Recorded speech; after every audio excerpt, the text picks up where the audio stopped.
Мои любимые, самые лучшие скорпиончики, я хочу вам дать совет.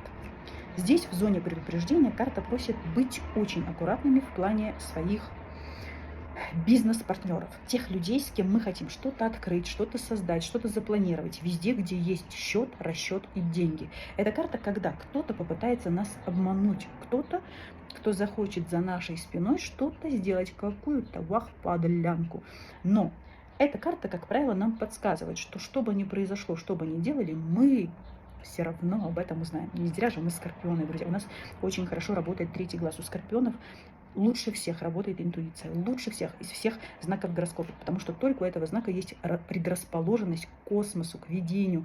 Вот третий глаз замечательно работает. Это те люди, у кого есть дар, те люди, которые чувствуют, хорошо работает интуиция. Вот. Эта карта говорит о том, что вы почувствуете. Поэтому будьте внимательны в сентябре месяце, не доверяйте кому попало, будьте внимательны к своим партнерам, чтобы они вас не обманули в денежках.